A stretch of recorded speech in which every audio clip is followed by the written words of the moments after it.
When I went in and had the physical and he did the pap smear, he took one look at me, looked, here you are lying prone with your legs up, and he said, we're going to have to take your womb out. You're going to need a hysterectomy. And I remember sitting up and saying, what? Do you see something I should be concerned about? No, he said, but you might as well get used to the fact that you're going to need a hysterectomy. And I thought, whoa. And I waited. I remember what I wore that day. I remember what the shape of the clouds were as I was driving home. I drove home crying. That was the most traumatic event of the whole thing for me, was just being told like that, you're going to lose your womb.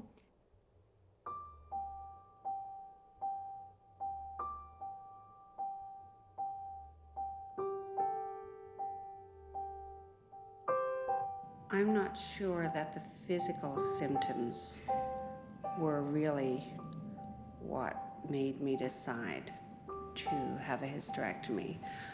I really found having my life divided up into little segments of 4 weeks was driving me mad. And I was either getting ready for my period, having it, or just finishing up, and then you start it all over again. I wouldn't say I needed a hysterectomy, but I wanted one. And obviously I wasn't well either before. If my blood count was down to 2 before this operation, I was just going to be getting better and better after it. But I had also read all the literature about how hysterectomies are often done when they're not necessary, and try all the other things first, so I did that. I tried a DNC, well, 2, in fact. I tried the pill, all of those things, and none of it worked. I did everything I could to delay the surgery. I stood up in the Radisson Hotel restaurant and filled my shoes with blood, and I was still not motivated to have surgery. As soon as it changed to the stage 1 cancer, well, it had to go. I had 4 children. Hanging on to this organ was not important to me, although I didn't want to just haul it out ad hoc. And I had this vision, and I still see it today, of them actually going into my skin with the knife. I could see the knife coming at me. I was terrified that I would not be deeply enough under, and I would feel it but not be able to say it. I was afraid that I wouldn't wake up.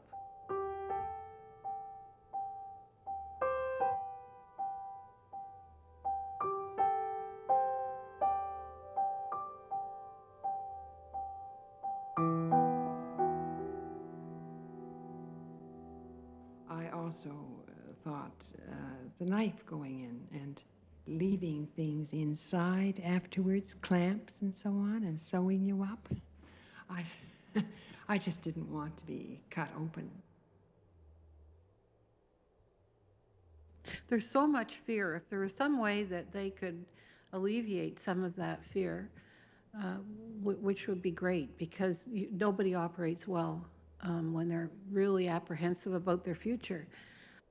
You shouldn't feel like a slab of beef, you know, or a deer, a skinned deer, or caribou, or some moose, or some piece of moose meat or something out on a table, you know, with your legs up in stirrups. You shouldn't feel that way. And I did. I was just total panic. I mean, I was just black, total fear, panic. Oh, I'll go under and I'll never come out. I'll just disappear somewhere. You know, this is a disappearing act, right? The disappearing act of all time for me. Goodbye. Because I delayed it so long, because I worried about it so much, because I was so fearful of the things that were happening to my body. I mean, I don't think there's any way to explain to somebody that it hasn't happened to what it feels like to have buckets of blood flowing out of your body. It's just the most terrifying experience. I was terrified. I was sure that was the end of me. I had 2 very little children, and I didn't want to die. I was kind of touched by the way the hospital made it perfectly clear to me what would happen to me. I didn't expect them to do that. And I thought, well, isn't this very modern? There we all sat in this room with our little kimonos on, while some nice nurse explained to us that, no, we would never be able to have children again. And, then she came up, and my roomie and I were sort of lying in bed talking about this sort of new freedom we would be experiencing. And this nurse gave us a paper to read, explaining to us that we would never be able to have children again.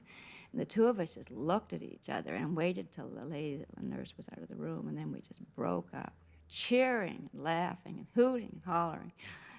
This was supposed to be a great grief, and I don't know whether we were just hysterical or what, but neither of us were taking it too badly. I was so surprised to walk in on a Sunday afternoon expecting blood tests and the kind of perfunctory sort of questions that they always do. And instead of that, we were greeted on the floor by a nurse who had an information sheet for me, 2 or 3 pages actually, of everything you ever wanted to know about having a hysterectomy.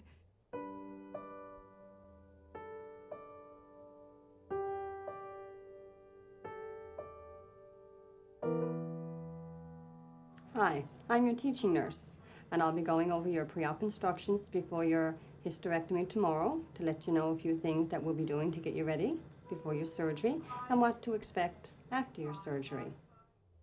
This is a poster which shows your uterus, your cervix, and your fallopian tubes and ovaries.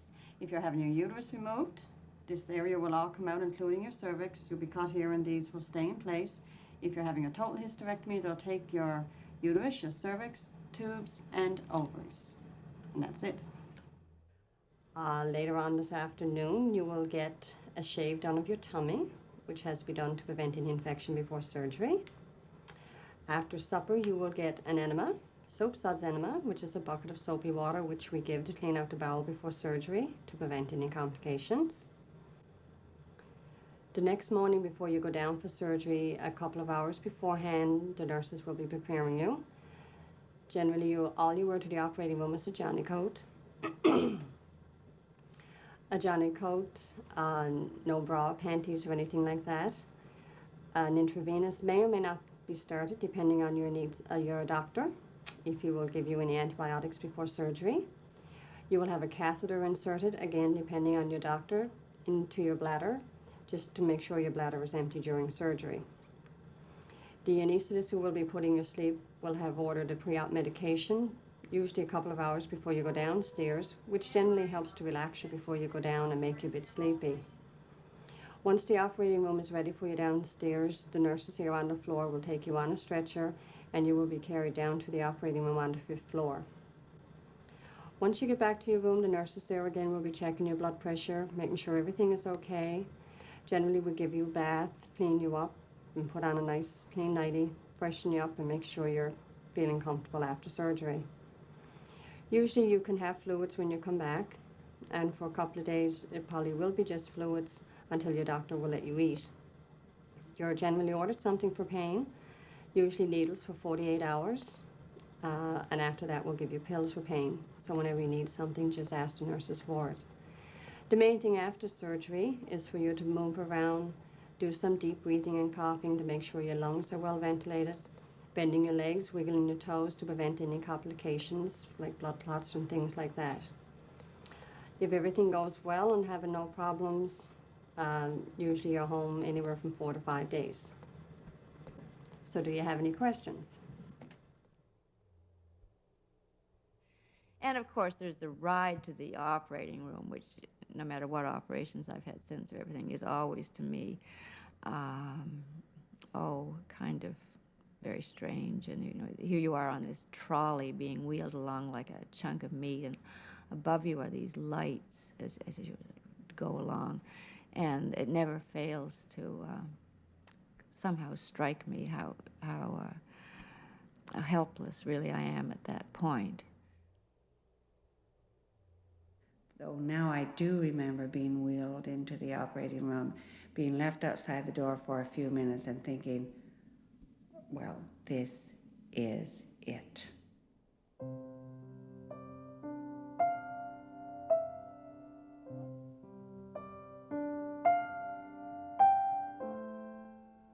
I remember being in the hospital mostly as no longer being very human. I have become now an organism that is going to be done to. And I felt like I was in a laboratory more than anything else. You're just sort of another room number along with everyone else. So you lose your individuality.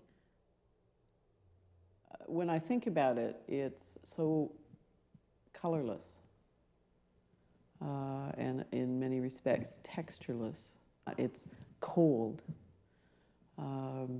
Everything is white or beige or that shitty pale green.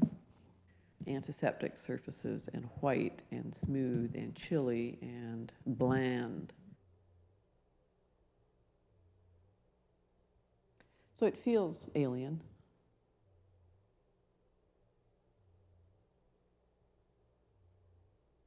And the only sort of potential warmth would be in the kind of relationship you might have with your caregivers.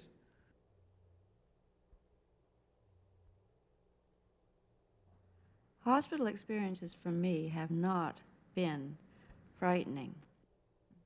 I just didn't think it was going to be dreadful, and in fact it wasn't. I can recall being very well treated, being overwhelmed by how serious they thought it was. And I'm remembering the drugs for the pain, the needles.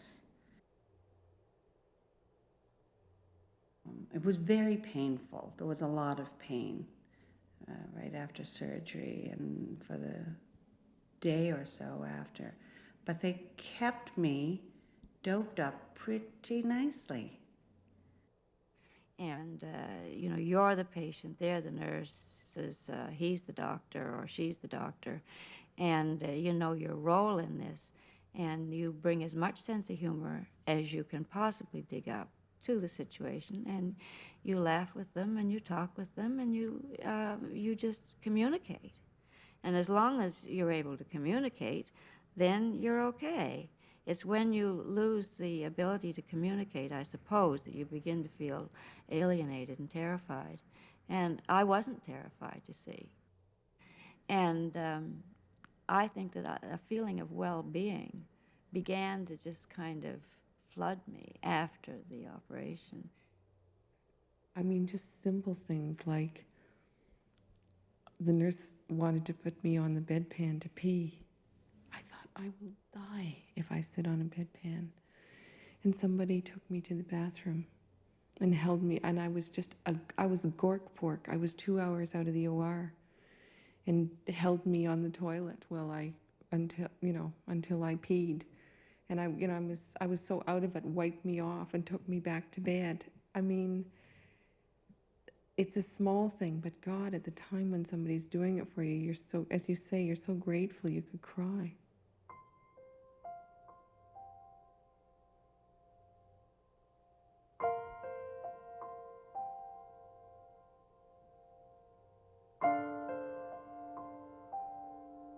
I can only say that life began after the hysterectomy. I think that as far as I was concerned with sex, it was the God-given gift. It was the thing that nature gave you that would soothe you, that would take away all your troubles, that would make you supremely happy. It was, you know, sex, as far as I'm concerned, has always been the great thing. And so you didn't have to worry about being pregnant. You could absolutely enjoy it. It was just wonderful. I didn't go to bed at noon. It was wonderful. It was okay.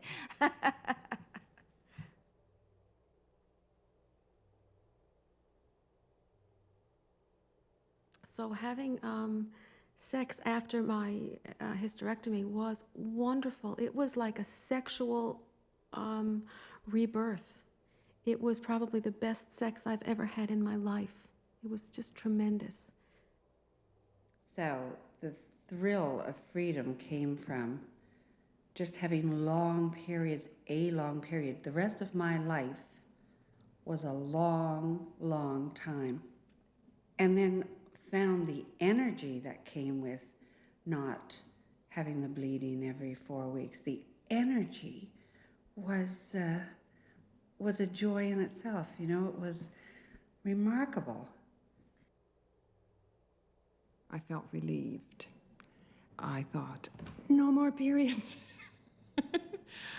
No more birth control. I don't have to worry about that again, ever. And it was a great relief when the responsibility for all of that was lifted. I remember the doctor asking me if I had unusually heavy periods. And my response was, compared to what? You know, what is a heavy period? And I think that's very difficult for most women to be able to answer. You may be bleeding heavily for 10 years, that's your normal. And it's not the kind of thing we sit around and sip tea and say, you know, how much blood do you lose? Or how many tampons do you go through? I really don't mind not bleeding at all. I am really quite happy to sail past that whole side of the drugstore. The other thing I've been noticing, though, a lot of my friends, my women friends, are feminist, and they're starting to value everything that is female, including bleeding, and I kind of wonder if I would have ever appreciated it, because I didn't. When I stopped bleeding, it was wonderful. So I never, unlike my daughters today who celebrated when they started their periods, I never ever felt that it was a wonderful thing. And such a relief not to bleed 6 times a month.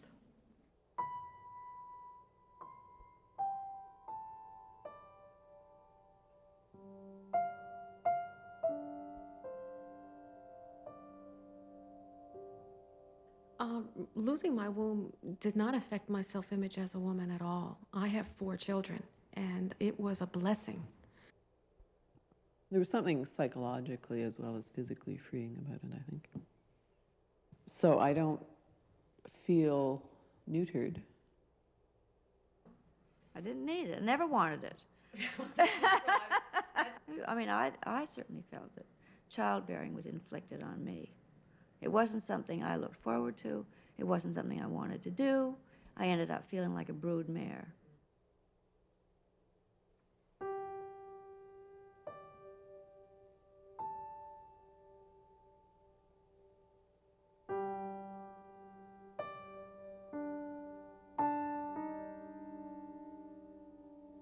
I'm pretty comfortable with my body, and I was probably pretty smug and self-satisfied about my body, and I didn't even think in terms of it being mutilated.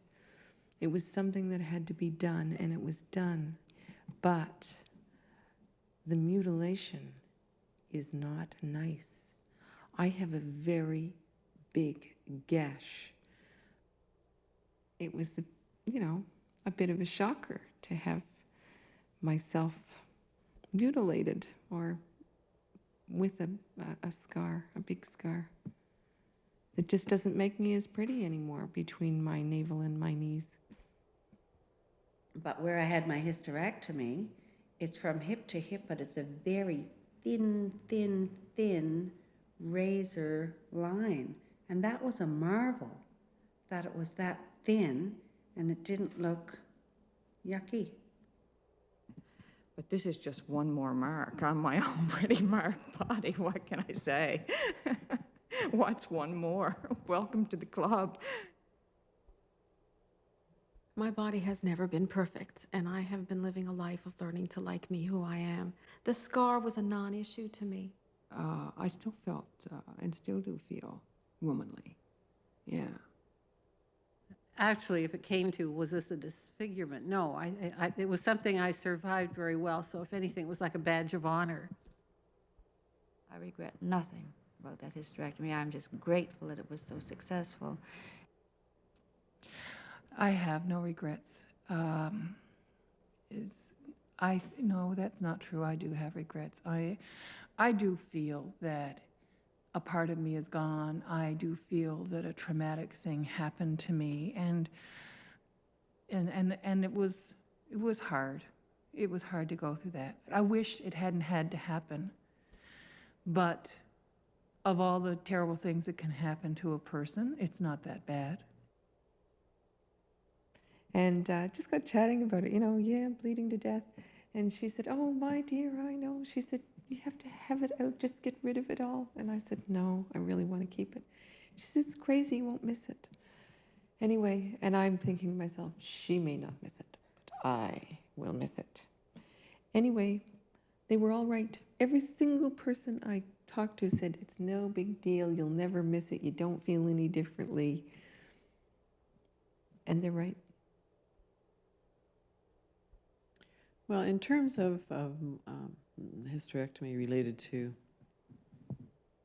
the general passage of my life, I suppose it was a bit more than a kind of blip along the way, but not an extraordinary amount more. And I think probably that was because the issue of having children or not being able to have children any longer was not an extraordinary trauma. I'm sure it's quite different for somebody, who's being cut off from that when they desperately want it. And then because in the end, it felt, if anything, rather freeing. You're the one that gets wheeled into that room. You're the one that goes to sleep. You're the one who wakes up with the pain. You're the one that wakes up with missing parts. You're the one that has to get up out of that bed all by yourself and walk away. And then you have to recover, and it's that hibernating process of recovering with yourself where you have to just be there with yourself. And so I think that has to strengthen you. I know it makes you stronger because it makes you more generous. It makes you able to understand other people better. It makes you understand that you are human. I know now I'm a much stronger person than I ever really thought I was. If I could handle that, I can handle anything else. The thing that I learned from having a hysterectomy and going through that whole process, I learned, first of all, that I can die. And so I became more precious to myself. And I wasn't quite as flippant about my life as I had been. I also learned that I'm really strong. And I guess I got to know myself a little in that time of facing cancer, the knife, possibly death. But I feel strong now because of it. But now that it's gone and I don't miss it, I don't really remember why it was so sacred. My life was completely redirected, and it was a consequence, a direct consequence of the cancer and of the surgery. And it was a totally positive experience. And in my opinion, having cancer was the best gift I was ever given.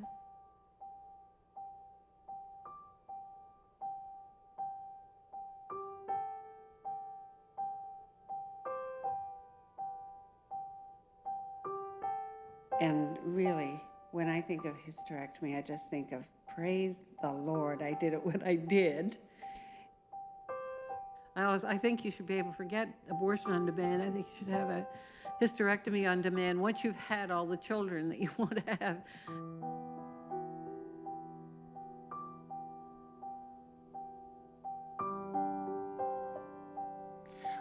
I think that it's really important for women to support women whatever path they have to take.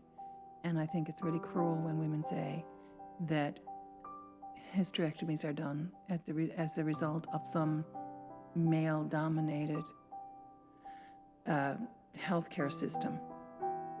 That may be sometimes true, but it wasn't true for me, and it hurt me when people assumed that I would have allowed that to happen to my body so easily.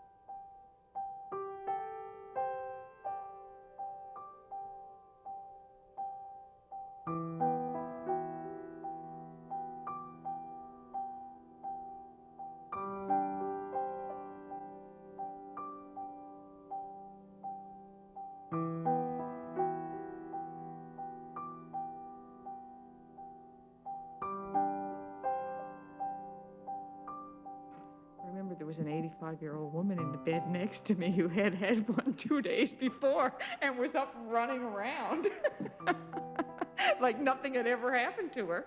I couldn't believe it. I was too weak to move, and she was up and coming over and asking me how I was. She was out of bed in the first 8 hours that they brought her back to her room. I thought, good, if she can do it, so can I.